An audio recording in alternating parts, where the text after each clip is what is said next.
উত্তর কলকাতায় এমন এক জগন্নাথ দেবের মন্দির যেখানে বলরাম এবং সুভদ্রা দেবী পূজিত হন না। সারা বছর জগন্নাথ দেবকে এখানে নারায়ণ রূপে পুজো করা হয় এবং সাথে রয়েছে মা লক্ষ্মী। কেবলমাত্র রথের দিন থেকে উল্টো রথ পর্যন্ত প্রভু জগন্নাথের সাথে বলরাম এবং সুভদ্রা দেবীর পুজো করা হয়। Hello everyone, welcome back to my channel. আশা করবো তোমরা খুব ভালো আছো, আমিও খুব ভালো আছি। আমি শ্রেয়সী চলে এসেছি নতুন আরও একটা ভিডিও নিয়ে।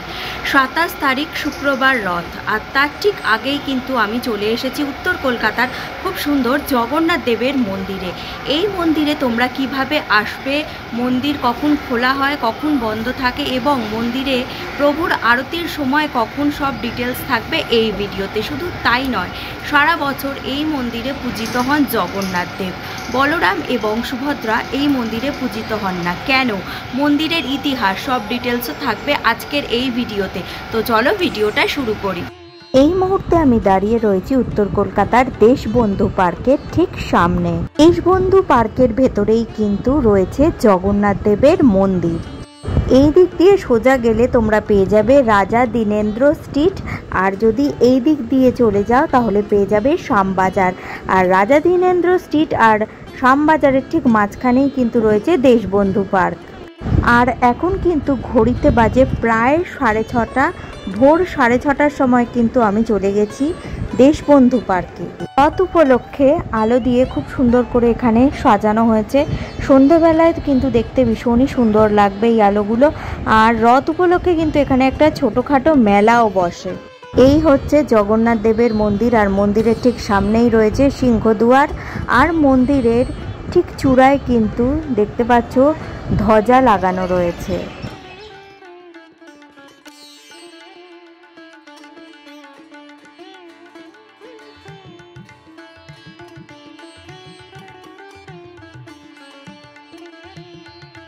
এই হচ্ছে জগন্নাথ দেবের বিগ্রহ।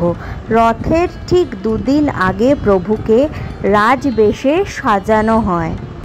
এখানে শুধুমাত্র জগন্নাথ দেবেরই বিগ্রহ রয়েছে। এখানে সারা বছর জগন্নাথ দেবেরই পুজো হয়, বলরাম আর সুভদ্রার কিন্তু পুজো হয় না, কারণ এখানে জগন্নাথ দেবকে নারায়ণ রূপে পুজো করা হয়। জগন্নাথ দেবকে এখানে যেহেতু নারায়ণ রূপে পূজা করা হয়, সেহেতু এখানে মা লক্ষ্মীরও মূর্তি রয়েছে, আর তার ঠিক পাশেই রয়েছে ছোট গোপালের মূর্তি।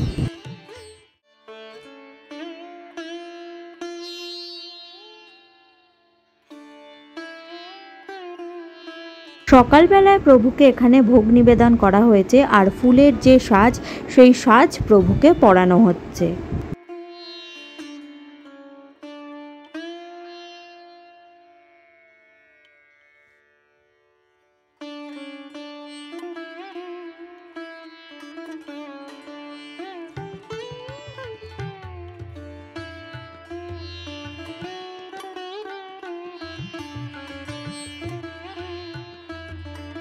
প্রভুর সাজ শেষ হওয়ার পর কিন্তু আরতির পালা।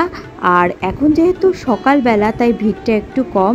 সন্ধেবেলায় কিন্তু প্রচণ্ড ভিড় হয় জগন্নাথ দেবের এই মন্দিরে। মন্দির কিন্তু সকালবেলায় আর সন্ধেবেলায় দুবার খোলা হয়।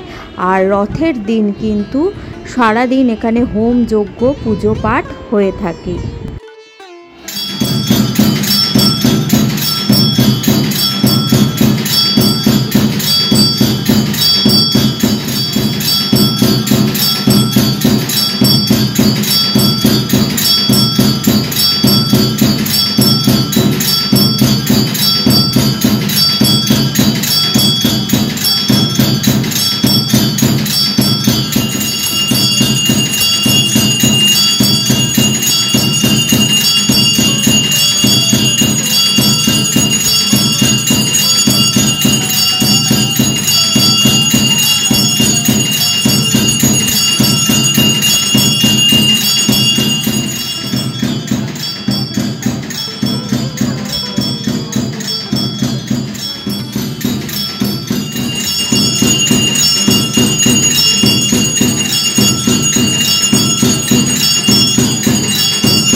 জগন্নাথ দেবের মন্দিরের যে পুরোহিত এই মুহূর্তে আমরা পেয়ে গেছি। আচ্ছা পুরোহিত মশাই, আপনার নামটা যদি বলেন। আমার নাম হচ্ছে সমর চক্রবর্তী।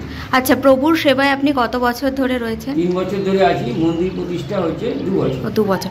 আচ্ছা, এখানের বিশেষত্ব যেটা দেখছি, এখানে শুধু জগন্নাথ দেবী পূজিত হন, বলরাম এবং সুভদ্রা মা নেই, তো এটার কি কারণ? এটার কারণে আমরা এটা নারায়ণ রূপে পুজো করা হয়। এখানে লক্ষ্মী নারায়ণ আছে, লক্ষ্মী আছে। আচ্ছা, এই লক্ষ্মী নারায়ণকে পুজো করা হয় রোজ। আর রথেতে কি হয়? রথেতে যেরকম 7 দিন ধরে পুজো হবে, হোম যজ্ঞ সবই হয়।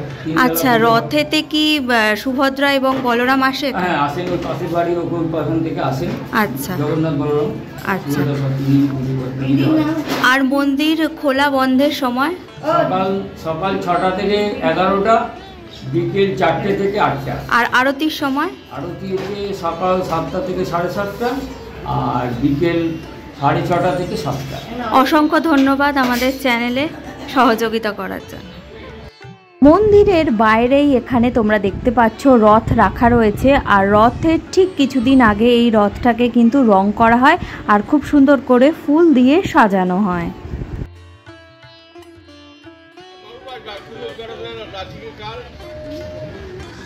তো বন্ধুরা, এই ছিল আজকের ভিডিও। উত্তর কলকাতায় দেশবন্ধু পার্কে যে জগন্নাথ মন্দির রয়েছে তারই ভিডিও আজকে আমি তোমাদের সামনে তুলে ধরলাম। মন্দির কখন খোলে, কখন বন্ধ হয়, আরতির সময় এবং রথে এখানে কি কি অনুষ্ঠান হয় সবটাই কিন্তু জানালাম এই ভিডিওর মাধ্যমে। তো আজকের ভিডিও এখানেই শেষ করছি। কেমন লাগলো অবশ্যই কমেন্ট করে জানাবে। ভালো লাগলে লাইক, শেয়ার আর সাবস্ক্রাইব করে আমার পাশে থাকবে। আজকের মতো টাটা।